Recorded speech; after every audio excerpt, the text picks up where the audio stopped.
ಎಲ್ಲರಿಗೂ ನಮಸ್ಕಾರ. ಸೊ ನೋಡ್ತಾ ಇದ್ದೀರಾ, ಮಲೆನಾಡು ಅಂದ ಕೂಡಲೇ ಈಗ ಜಾತ್ರೆಗಳ ಸುರಿಮಳೆ ಅಂತಲೇ ಹೇಳ್ತೀವಿ. ಅದರೊಳಗೂ ಪ್ರಸಿದ್ಧ ಜಾತ್ರೆ ಆಗಿರುವಂತಹ ನಮ್ಮ ಕೊಂಡ್ಲಿಯ ಶ್ರೀ ಮಾರಿಕಾಂಬಾ ಜಾತ್ರೆ ಬಗ್ಗೆ ನೋಡೋಣ.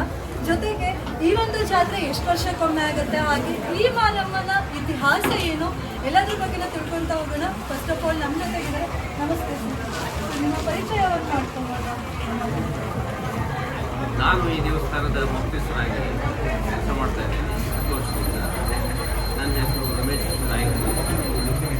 ಈ ದೇವಸ್ಥಾನದ ಕಟ್ಟಡ ಆಗ್ತಾ ಇದೆ. ನಾವು ಬಂದ ನಂತರ ಕಟ್ಟಡದ ಕೆಲಸ ಶುರು ಮಾಡಿದ್ವಿ.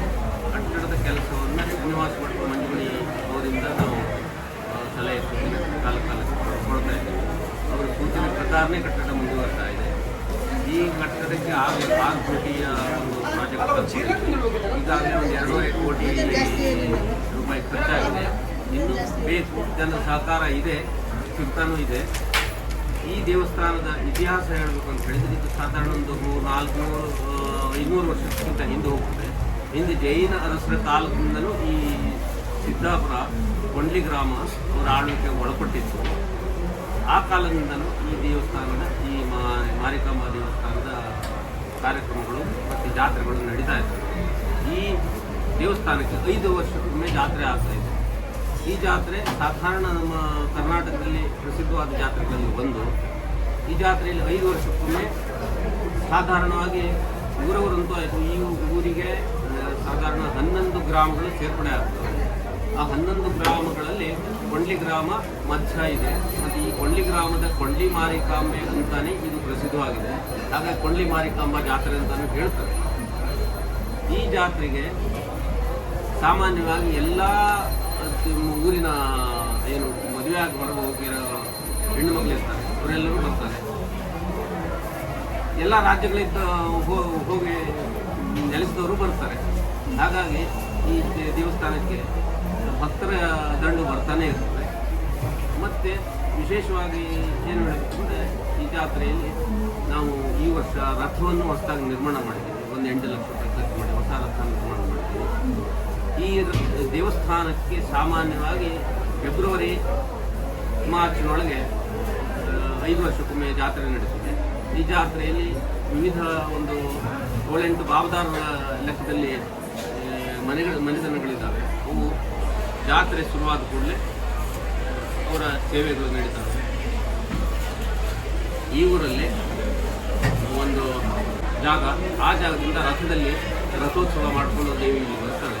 ಜೊತೆಗೆ ಕೂತ್ಕೊಂಡು 8 ದಿವಸ ವೈಭವದಿಂದ ನಡೀತದೆ. ಆಮೇಲೆ ನಾವು ಈ ರಥವನ್ನು ಒಂದು ಸಾಧಾರಣ 2 ಕಿಲೋಮೀಟರ್ ವ್ಯಾಪ್ತಿಯಲ್ಲಿ ರಥದಲ್ಲಿ ಮೆರವಣಿಗೆ ಮಾಡಿ ಜಾತಿಕಟ್ಟೆ ಹತ್ತಿರ ಒಂದು ಜಾಗದಲ್ಲಿ ರಥದ ಮೇಲಿಂದ ದೇವಿಯ ವಿಸರ್ಜನಾ ಪೂಜೆಗಳು ನಡೀತವೆ. ಆಮೇಲೆ ದೇವಿಯ ವಿಸರ್ಜನೆ ಆದಮೇಲೆ ಅದನ್ನು ಸಾಮಾನ್ಯವಾಗಿ ಯುಗಾದಿ ಅಥವಾ ಮೊದಲು ಯುಗಾದಿ ದಾಟಿದರೆ ಅಕ್ಷರದಲ್ಲಿ ಪುನಃ ಪ್ರತಿಷ್ಠೆ ಆಗ್ತದೆ. ಇಷ್ಟು ದೇವಿಯ ಏನು ಇತಿಹಾಸ. ಹೊರಬೀಡು ಅಂತ ಹೇಳಿ ಆಗಲ್ಲ, ಆದರೆ ಅಂಕೆ ಹಾಕೋದು ಅಂತ ಅದು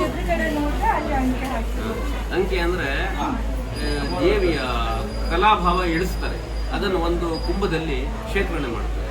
ಅದೊಂದು ವೈದಿಕ ಕಾರ್ಯಕ್ರಮ ಆಗ್ತದೆ. ದೇವಿಯ ಕಲಾಭಾವವನ್ನು ಕುಂಭದಲ್ಲಿ ಶೇಖರಣೆ ಮಾಡಿ ಅದನ್ನು ಇಡ್ತಾರೆ. ಅದು ಮೂಲ ದೇವಸ್ಥಾನದ ಗರ್ಭಗುಡಿಯಲ್ಲಿ ಇರ್ತದೆ. ಅದನ್ನು ಪುನಃ ರಥೋತ್ಸವ ಯುಗಾದಿಯಲ್ಲಿ ಅಥವಾ ಅಕ್ಷತೆಯಲ್ಲಿ ಯಾವಾಗ ದೇವಿಯ ಪ್ರತಿಷ್ಠೆ ಆಗ್ತದೆ, ಆ ಕುಂಭದಲ್ಲಿರುವಂಥ ಕಲಾಭಾವ ಪುನಃ ಅದಕ್ಕೆ ಪ್ರಾಣ ಪ್ರತಿಷ್ಠೆ ಮಾಡಿ ಇಡುವುದು ಸಂಪ್ರದಾಯ. ಈಗ ಇದು ಸಾಮಾನ್ಯವಾಗಿ 8 ದಿನ ನಡೀತದೆ. ಮದುವೆ ಈ ಕಾರ್ಯಕ್ರಮ ನಡಿಬೇಕಾದ್ರೆ ಅಂಕೆ ಹಾಕುವ ಒಂದು ಶಾಸ್ತ್ರ ಇದೆ. ಸಾಮಾನ್ಯವಾಗಿ ಜಾತ್ರೆಗಿಂತ ಒಂದು 8 ದಿವಸ ಮೊದಲು ಅಂಕೆ ಹಾಕೋದು ಇರಬೇಕು. ಅಂಕೆ ಹಾಕಿದ ನಂತರ ಯಾವ ಶುಭ ಕಾರ್ಯಕ್ರಮ ನಡೆಯುತ್ತೆ. ಅಂದ್ರೆ ಅಂಕೆ ಹಾಕಿ ಸುಮಾರು ಅಷ್ಟು ದಿನ ಕ್ಲೋಸ್ Close ಇರುತ್ತೆ ಇರುತ್ತೆ. ದೇವಸ್ಥಾನದಲ್ಲಿ ಯಾವುದೇ ಶುಭ ಕಾರ್ಯಕ್ರಮ ದೇವಸ್ಥಾನ ಒಂದೇ ಅಲ್ಲ, ಇದು 11 ಗ್ರಾಮದಲ್ಲಿ ಶುಭ ಕಾರ್ಯಕ್ರಮ ನಡೆಸುವುದು. ಜಾತ್ರೆ ಬಿಟ್ಟು ಈಗ 5 ವರ್ಷಕ್ಕೊಮ್ಮೆ ಆಗೋ ಜಾತ್ರೆ ಬಿಟ್ಟು ಇನ್ನು ಯಾವ್ಯಾವ ಕಾರ್ಯಕ್ರಮ ಇನ್ನು ಕಾರ್ಯಕ್ರಮಗಳನ್ನು ಪ್ರತಿ ವರ್ಷಕ್ಕೊಮ್ಮೆ ನವರಾತ್ರಿಯಲ್ಲಿ 9 ದಿನ 10 ದಿನ ಆಗ್ತದೆ. ವಿಜಯದಶಮಿಯವರೆಗೆ ಏನು ದೇವಿಯ ಬಹಳ ವಿಜೃಂಭಣೆಯಿಂದ ನಮ್ಮ ನವರಾತ್ರ ಕಾರ್ಯಕ್ರಮ ನಡೀತವೆ. ಈ ವಿಜಯದಶಮಿಯಂದು ಆ ಕಾರ್ಯಕ್ರಮ ಮುಕ್ತಾಯವಾಗ್ತದೆ. ಇದೊಂದು ನವರಾತ್ರಿ ಕಾರ್ಯಕ್ರಮ. ಆಮೇಲೆ ಕಾರ್ತಿಕ ಮಾಸ ಪೂರ್ತಿಯ ಕಾರ್ತಿಕ ಮಾಸ ಮಾರ್ಗಶಿರದ ಕೊನೆಯವರೆಗೂ ಕಾರ್ತಿಕ ದೀಪೋತ್ಸವ ನಡೀತವೆ. ಆ ಎಲ್ಲ ಕಾರ್ಯಕ್ರಮ ನಡೀತವೆ. ಈಗ ಅಮ್ಮನ ಎಲ್ಲಿದ್ದಾರೆ ಸೇಮ್ ಮೂರ್ತಿನ ದೇವಸ್ಥಾನದಲ್ಲಿ ಇಲ್ಲ, ಈ ಮೂರ್ತಿನೇ ಇರ್ತದೆ. ಈ ಮೂರ್ತಿ 72ನೇ ಇಸ್ವಿಯಲ್ಲಿ ಮಾಡಿರೋರು ಗುಡಿಗಾರ ಇವರು ವೆಂಕಟಗಿರಿ ಅಂತ ಇದ್ರು. ಅವರು ಇಲ್ಲ, ಅದ್ಭುತ ಕಲಾವಿದರು. ಅವರು ಆ ಕಾಲದಲ್ಲಿ 72ನೇ ಮಾಡೋದಕ್ಕಿಂತ ಪೂರ್ವದಲ್ಲಿ ಅವರು ಜೆ ಸ್ಕೂಲ್ ಆಫ್ ಆರ್ಟ್ ಬಾಂಬೆಯಲ್ಲಿ ಕಲಿತರು.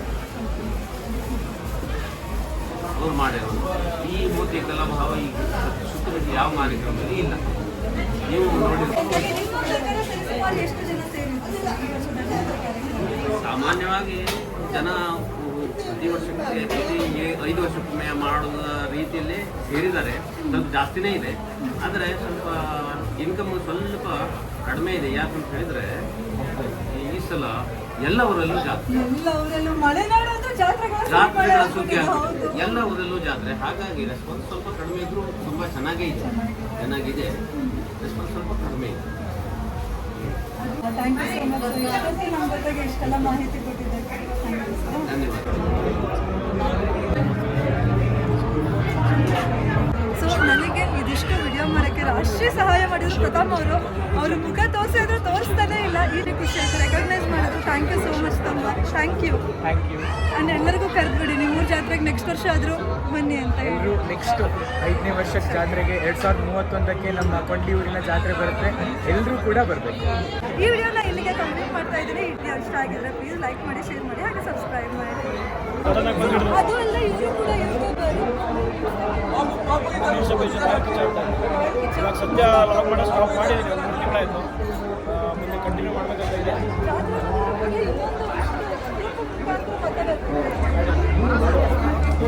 ಸಪೋರ್ಟ್ ಎಲ್ಲ ಮಾಡಿದ್ರೆ